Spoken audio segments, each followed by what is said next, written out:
Okay. आज हम चपाती बनाएंगे और ये हम बिल्कुल बेसिक स्टाइल की चपाती बना रहे हैं जिसमें कोई घी या कोई तेल नहीं होगा। और आटा मैंने पहले से गूंद के रखा हुआ है और नेक्स्ट वीडियो में मैं आपको आटा भी गूंदना सिखाऊंगी, लेकिन आज ऑलरेडी मेरे पास आटा है तो आज मैं आपको आटा गूंदना नहीं सिखाऊंगी। आज मैं आपको सिर्फ इसकी रोटी बनाना सिखाऊंगी।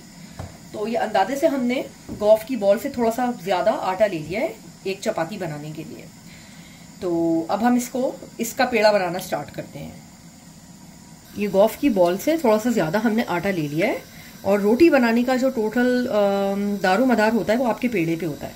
जितना अच्छा और जितना गोल आप पेड़ा बनाएंगे उतनी ही अच्छी और उतनी गोल आपकी रोटी बनेगी। तो बस देखें, यहाँ इधर से उठा के हम बीच में ले आएंगे, फिर यहाँ से उठा के हम बीच में लाएंगे, फिर यहाँ से उठा के बीच में लाएंगे। इसी तरह से हम चारों तरफ से उठा के 4 से 5 दफ़ा इसको बीच में ले आएंगे, यहाँ तक कि ये कंप्लीट एक गोल बॉल हो जाए। अब जब ये बॉल बन गई है तो इसको दोनों हाथों की मदद से इसको बहुत अच्छी तरह से ऐसे करके घुमाना है और एक हाथ को सीधा रखते हुए इसकी एक बॉल बना लेनी है। ये इस वक्त हमारा पेड़ा तैयार है। पेड़ा बनाने से पहले मैंने क्या किया था कि मैंने एक तवे का चूल्हा जला दिया था। ये तवा दिखा दें, तवे का चूल्हा मैंने जला दिया था ताकि तवा खूब अच्छी तरह से गर्म हो जाए। तो रोटी सिर्फ जब ही अच्छी बनती है जब आपका तवा तेज और बहुत अच्छा गर्म हो। तो एक पेड़ा मैंने बना दिया है, मैं आपके सामने दूसरा एक और पेड़ा बना के रखती हूँ। उसी तरह से मैंने आटा ले लिया है और मैं चारों तरफ से इसको बीच में लेकर आऊंगी। एक परफेक्ट पेड़ा बनाने के लिए चारों तरफ से आप इसको बीच में ले आए और 4 से 5 दफ़ा इस तरह या 6 दफ़ा आप ऐसे करते हुए देख लें, जितनी टाइम में भी आपका ये पूरा कंप्लीट गोल हो जाए। तो इस तरह से करके आप इसको एक पेड़ा बना दें। अब हमने एक प्लेट में यहाँ पर खुश्की ले ली है और खुश्की हम हल्की सी पेड़े को फ्लैट करते हुए इसको दबाएंगे अपने हाथ से खुश्की के ऊपर, और जो एक्स्ट्रा है उसको हम डस्ट कर देंगे हाथों की मदद से। अब एक बिल्कुल फ्लैट सरफेस के ऊपर मैं अपने काउंटर पे ही कर रही हूँ, बिल्कुल साफ है, बहुत अच्छी तरह से मैंने इसको क्लीन किया हुआ है। हम इसको बिल्कुल हल्के हल्के हाथों से बेलना शुरू करेंगे। कोशिश करेंगे कि हम खुश्की कम से कम लगाएं, लेकिन जहां पे हमें जरूरत होगी हम वहां पे खुश्की लगाएंगे, इसलिए ताकि हमारी रोटी चिपके नहीं।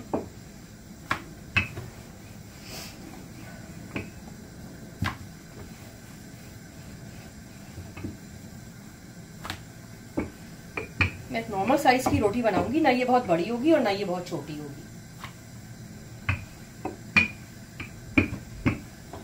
अब इस पॉइंट पे मैं इसमें थोड़ी सी खुश्की ऐड करूंगी, लेके हाथ की मदद से हल्की सी स्प्रिंकल कर दूंगी। इसी तरह से मैं दूसरी साइड पे भी खुश्की को फैला दूंगी ताकि बेलने के टाइम पे हमारी रोटी चिपके नहीं। बस इतनी खुश्की इस रोटी को बेलने के लिए काफी होगी।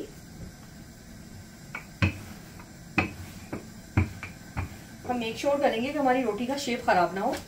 अगर हम बहुत हल्के हाथ से रोटी बेलेंगे तो हमारी रोटी गोल ही बनेगी इंशाल्लाह।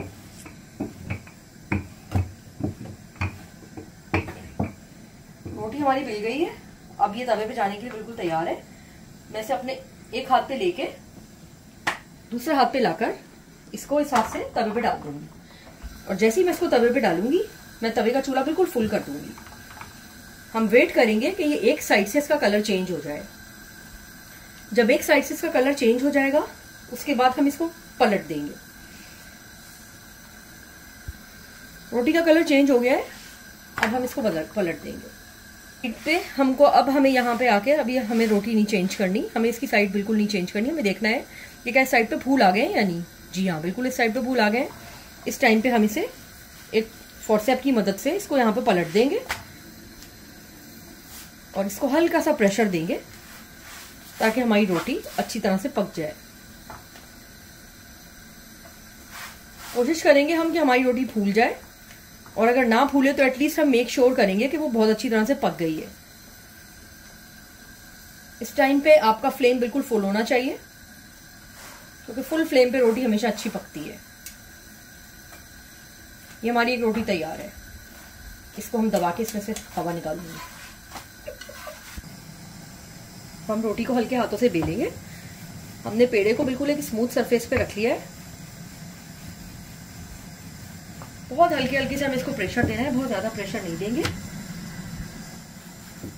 हल्की सी खुश्की अगर हम चाहें तो बीच में इसके ऊपर स्प्रिंकल कर सकते हैं।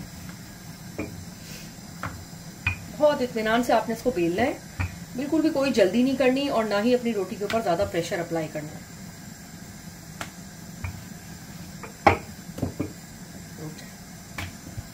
बस अब हमने इसको कंप्लीट फैला देना है अपनी रोटी को।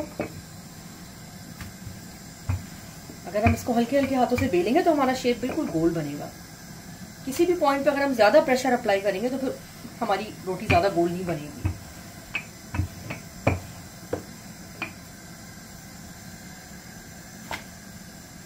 कुछ लोग बहुत बड़ी रोटी खाते हैं, कुछ लोग बहुत छोटी रोटी खाते हैं। ये एक बहुत मीडियम साइज की रोटी है। इस टाइम पे रोटी बिल्कुल खाने के लिए तैयार है। इसको अपने एक हाथ से उठा के अपने दूसरे हाथ पे लेकर यहाँ से मैं इसको तवे पे डाल दूंगी, और रोटी डालते ही मैंने चूल्हा बिल्कुल फुल कर देना है।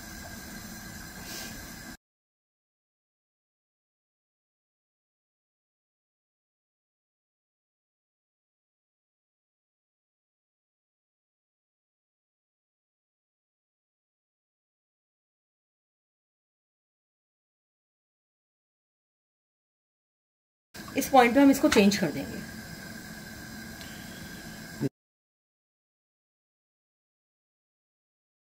इनिशियली जो बिगनर्स हैं, जो नए बनाने वाले हैं, उनको मैं कहूंगी किसी भी ढकने की मदद से शेप दे लें, और वो गोल होने पे बिल्कुल भी फोकस ना करें।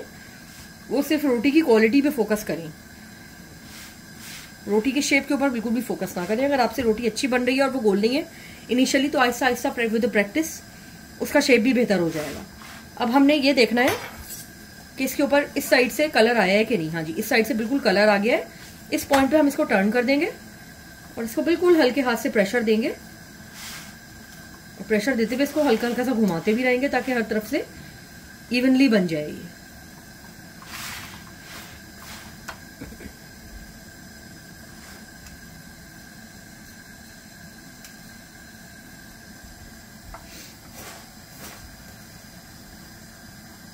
थोड़ा सा साइड पे प्रेशर देंगे ताकि उस साइड से भी फूल जाए। और बस बहुत इजी और क्विक चपाती तैयार है। बस पेड़े को हमने बिल्कुल हल्के हाथों से इसको फैलाया है, और बिल्कुल हल्के हल्के हल्की सी खुश्की जहां पे देखेंगे हम जरूरत है उधर हम खुश्की ऐड कर देंगे, और बिल्कुल लाइट लाइट हाथों से इसको फैलाते हुए हम इस रोटी को बेल देंगे। जहां पर भी हमें महसूस होगा कि हमारी रोटी स्मूथ सरफेस से चिपकने लगी है, तो वहां पे हम लाइट सी खुश्की को स्प्रिंकल कर देंगे।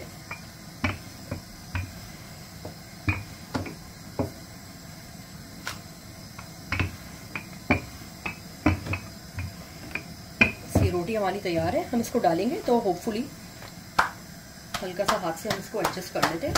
अगर हमें देखते हैं कि इसका शेप सही नहीं है या इसमें किसी चीज की कमी है, तो वो इससे सेट हो जाता है। और रोटी डाल देंगे और डालते ही चूल्हे को फुल कर देंगे। हल्का सा इसका कलर चेंज हुआ है। अब हम इसकी साइड चेंज कर देंगे।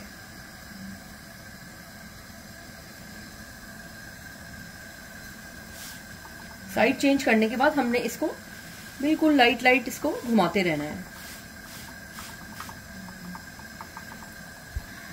अब जब ये एक साइड से हो जाए तो हमने चेक करना है कि इस पे कलर आ गया है, और जैसे ही इसकी पीछे वाली साइड पे कलर आ जाए इस पॉइंट पे हमने इसे टर्न करना है, और टर्न करने के बाद इसको हल्का हल्का सा हमने इस पर प्रेशर अप्लाई करना है किनारों पर।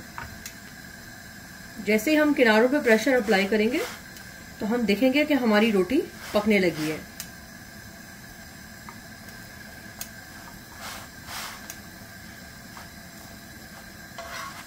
उम्मीद है कि ये रेसिपी आपको पसंद आई होगी। बार बार प्रैक्टिस करने से आपकी रोटी की क्वालिटी बहुत बेहतर हो जाएगी। मेरे चैनल को सब्सक्राइब करना ना भूलें। Until next time, Assalamu alaikum.